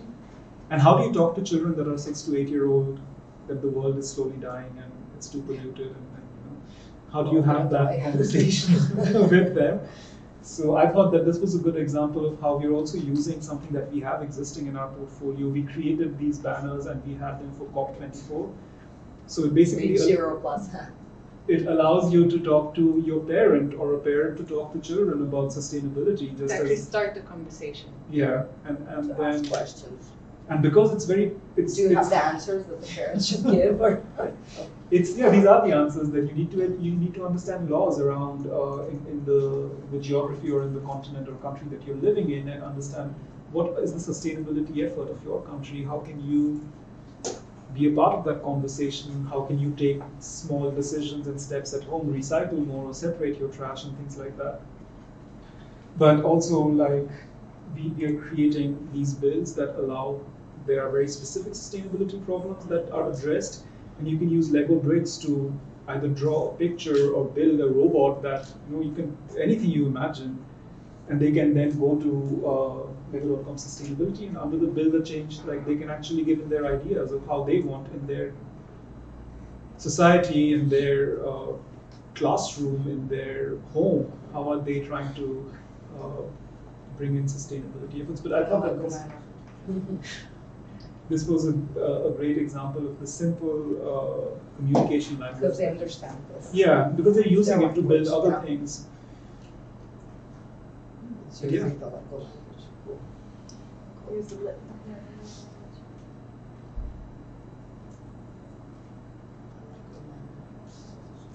Guys, any questions? Any comments? Should be about. Yeah, I was kind of particularly interested in how does the collaboration with film studios function when designing, characters for movies? For example, what is the process of producing a Lego movie? Lego movie? Yeah, any. Or the communication between you guys that are doing the merchandise for Lego. How does a Lego movie come to life? Yeah. I wasn't there when the Lego movie came to life, but I've been there when some other things that I can't talk about will come out soon. It's in many different ways. It's not new that a toy property like Hot Wheels is made, or there's a Barbie movie that is being made right now. I think for us, it's a core team in Lego. And I'm a part of that core team, which is the creative leads of Lego. They will talk to either Universal or Warner or whichever studio is trying to make the movie. Of course, from Lego, it'll be important to put forward things that are important to Lego, which is play and humor and fun and building different worlds. So the Lego movie was just to showcase to the world that you can make anything. You can, imagine a Unikitty and make Unikitty as a character, or you can imagine a specific role and you can explore your own identity using Lego as a parent, as a kid, as whatever it is. So we give the studio our needs, like we want to bring more play, we want to make it more iterative, that it isn't one thing that is finished and done. And then they create storyboards, and then the storyboards are checked through us. We actually divide and conquer. So the studio will also have their own, because these are venues in the animation part of their studios that have capabilities of creating characters and things like that. So they would create characters. In some cases, like the Batman movie, it's an established character. So like Emmett, etc., was created by the studio, even though it's a Lego character. With Batman, so we actually had a creative team that just sat and sketched, and then we presented it back to the. So it's always very collaborative. The challenge with studios is that they know what will be commercially successful. Lego Movie 2 was not as successful as Lego Movie 1, just as an example. But it was successful in other ways. It had a female lead. But there were things that, for many reasons, I think it was unexpected when the Lego Movie came out, which made it really successful. So they try to take all of this learning to not repeat characters, not repeat storylines, and they have these success criteria that we need to understand and follow. And nobody wins, but it's a good compromise between both Lego and the studio, and that leads to the character and the storyline development. Do you participate in the storyline in some way? Can you add to the storyline? Yeah. And how long does it take to create one movie? The storyline creation can take anywhere up to 12 months sometimes, depending on how much back and forth there is. Then the actual creation depends on how much the studio is investing. Sometimes they invest in big studios that do the animation, so you have a lot of parallel development of different scenes going on, and then the composite comes together quite quickly. But anywhere between. And at the same time, you're working on merchandising. Yeah, so once the characters, we create a blank merchandise range knowing that kids would love a t-shirt and a backpack and some toys and things like that. So we'd start developing those without having the things finalized, and then we would apply the coloration and the character art later on. There was someone else, I think. Yeah. Yeah, visited James May's house many times with Legos. Whose house, sorry? James May. I don't know who that is. So One of the guys from Top Gear, he made a show, and one of the episodes he made a house entirely made out of Legos. Ah, a whole house. Yes. The entire house. Oh, cool. I have visited people who have made entire houses, but not him. Oh. Like I said, I was never a big Lego fan. Yeah. I am a big Lego fan now. I Yeah. have to say that, but That means a lot. It does. They have a new consumer. So I wanted to ask if anyone else has a question. Can I ask you something? Will you ever bring alternative models? Not just in 3-in-1 sets. Back in the days, Lego had alternative models for building instructions. yes. It actually exists today as well through a website called bricklink.com, which is fully owned by Lego. So it has alternate building instructions for existing sets. The challenge is that, like many organizations, Lego is trying to understand how do you move from physical to digital. So we're also populating our digital building. So Lego has an app called Digital Building Instructions. So that would be one area that I can't tell you anything for a fact because I'm not allowed to. But that could be one area where Lego might explore bringing alternate building instructions in as well. You had it back in the days. And it was super successful. Yeah. Agreed. Someone else? Someone ever Could you go with us through your work day? How does your work actually look like in the office? had work day? Step by step. Start by crime. I do. It depends on what point of time in the year. So both in Adidas and Lego have a development cycle. In Adidas, the first part is what we call an opportunity phase, where we try to figure out what can we do, how much do we need to change, and that's very sort of upper funnel, where I might have the team doing market runs, they're visiting different places, they're interacting with kids. We do a lot of real testing with kids to see, because we might decide that, this is what we think it will be, but a kid might not understand this at all. So we do a lot of these in the upper funnel, where we're just trying out new things, where I'll take them we went to J.W. Anderson, like a famous writer from Denmark. We went to his museum, just to look at art and storytelling just as an inspiration. We might go to I had some of my team members go to the Lucas studios just to get inspired by concept art. So it's the first phase is really inspirational. Then the second phase, my work would be just going into the studio, putting a bunch of bricks or a bunch of pieces of paper or whatever it is, depending on what product it is, to just come up with ideas from the inspiration, from the insights that we have. And then the next phase is to see what of these ideas and inspirations become a part of the brief. And there might be briefs that don't come from our inspiration, to really understand what we're trying to create and start developing either a brick-based or a publishing or a t-shirt, whatever it might be, or a collaboration, to actually start making the product.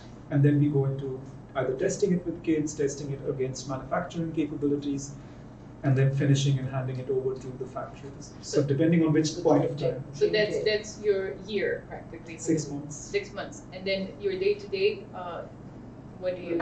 Probably depends on which phase they're in. Depending, like what is your most hectic day? Let's say the most hectic phase.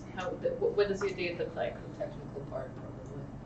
So for me, as in my role, Yeah. The most hectic part is actually starting the day and talking to maybe a creative studio or a collaboration partner, and to really understand what they're trying to. Adidas has a collaboration going on with Lego, to understand from them what are they doing in 23, how do we, like, what makes most sense for us, to find a common vision and setting a storyline that I can hand over to my design team and they can hand over to their design team, that we both believe in, and things like that. So my biggest job is to not design, but to bring clarity so that the design team knows what to do with it.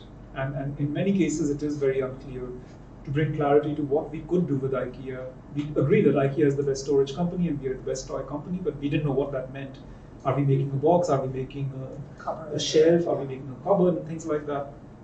Without really saying make a box, to really help bring clarity, to find the right research, to find the right insight, and then to create the best design brief. That is what keeps me the most busy. Do you miss designing? I still design. I How design much? some of the minifigures. Yeah. How much of the time you spend?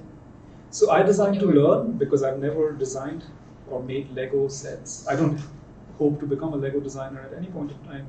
But what it really helps me do is understand the process.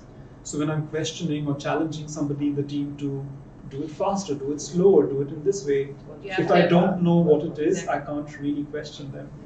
And what do you use as a medium for design? Me? What is your go-to? I sketch. Sketch by Still- hand? Yeah. And the rest of your team, what do they use? So I have a team that builds with bricks, so they always use bricks. Then I have a team that does consumer products, which is everything from storage to clothes to bags and things like that. And they design by hand and on iPads using something called that. Then I have a publishing team. So Lego also has the biggest publishing range for kids, books from a toy company. And there are magazines, coffee table books, activity books, and things like that. So there we actually, the team uses, it's a lot of creative content which is written, but also like play value. So we might make a magazine for Star Wars or for Ninjago. Yeah, the books. So it's working with them too. And they do hand. So I have a publishing partner where I have a team of 200 artists that makes all the hand-drawn illustrations for the magazines. They're not directly employed by Lego, but it's also making sure that they're using the right tone of voice, using the right characters, using the right visualization, using the right amount of information. They stay in line with all the values and everything.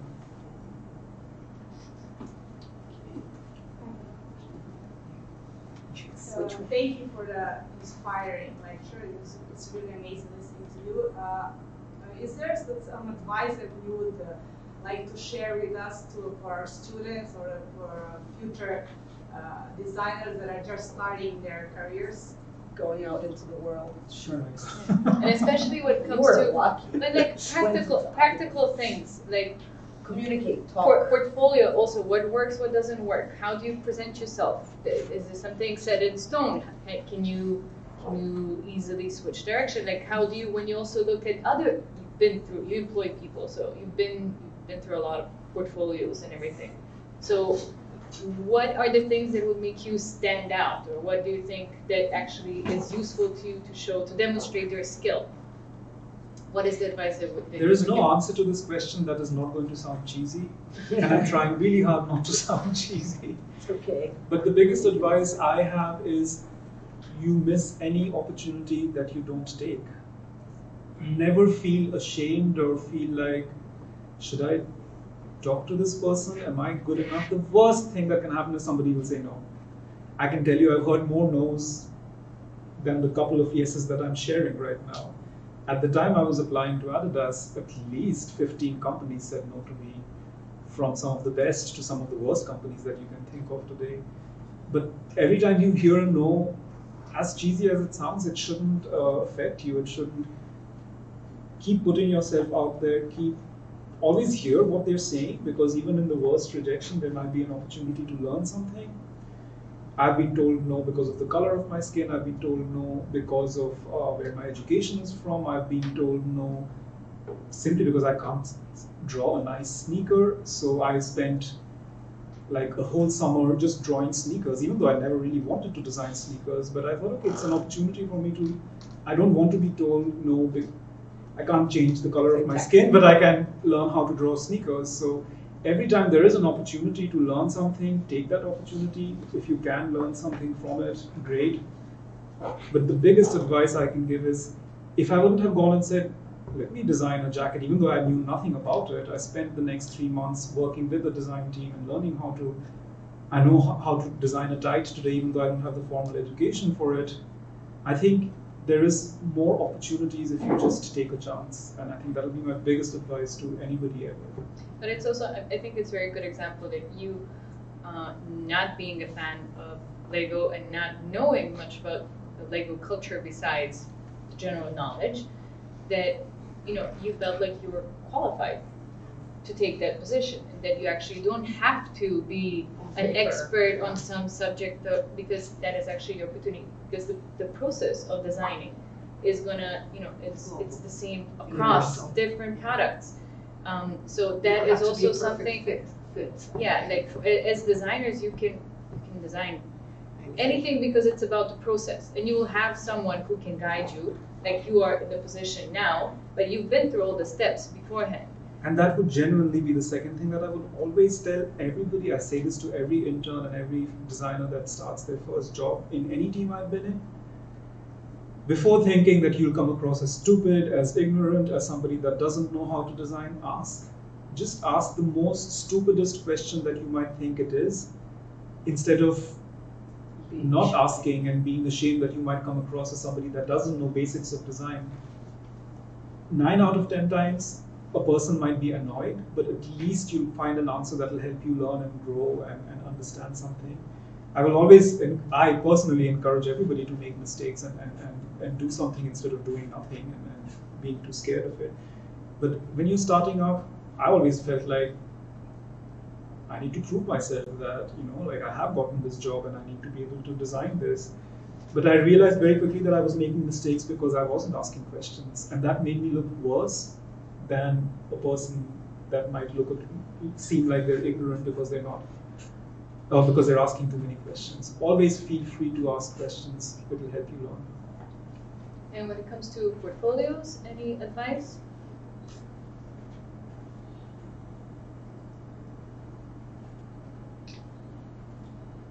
I'm surprised.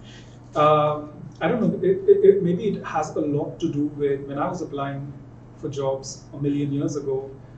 It used to be like carrier pigeons. We didn't have internet and stuff like this. I mean, we did, but we didn't have to fill in like online job applications. So I always used to send a physical printed portfolio and a CD, because CDs were a thing back then.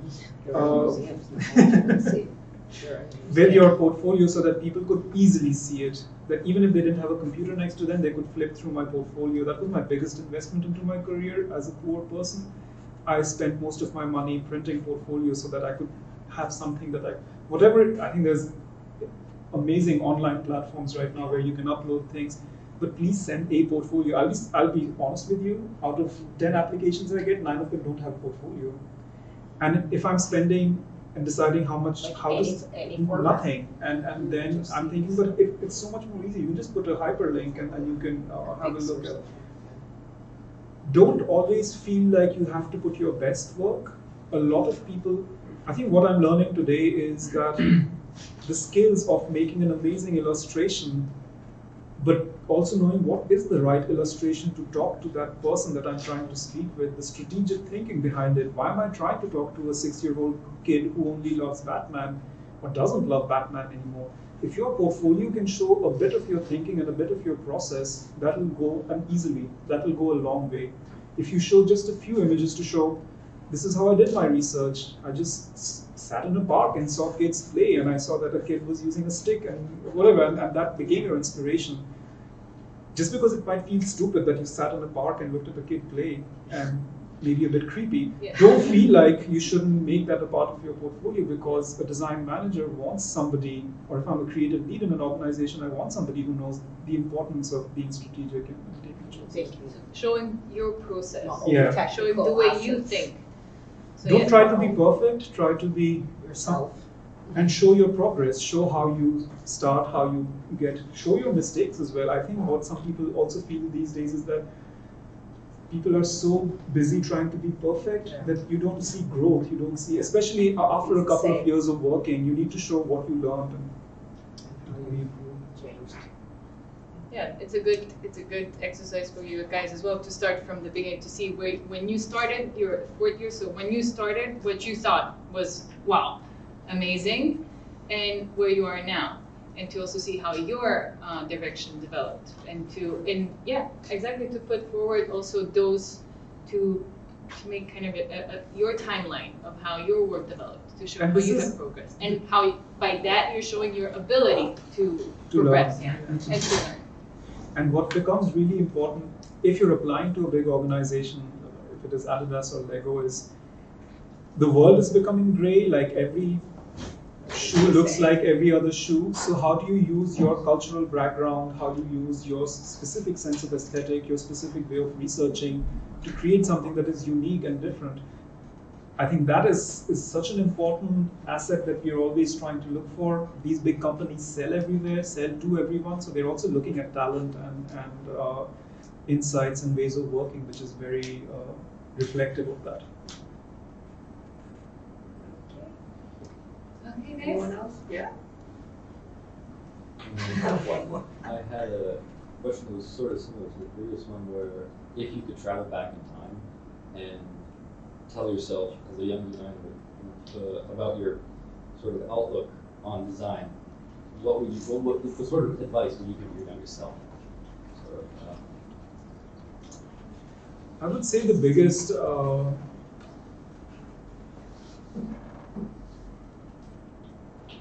thing that I sort of realized 3 or 4 years into my career was that I was trying to be a perfectionist. And I would have told myself earlier on that don't try to be perfect, try to explore in your initial years, don't try to be the best football designer in 5 months.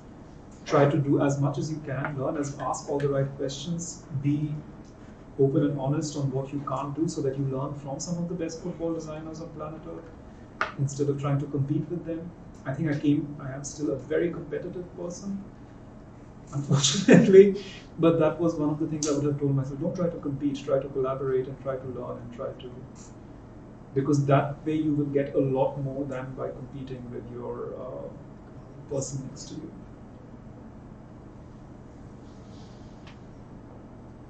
But I'm still very competitive. First of all, we need applause. Thank you very much.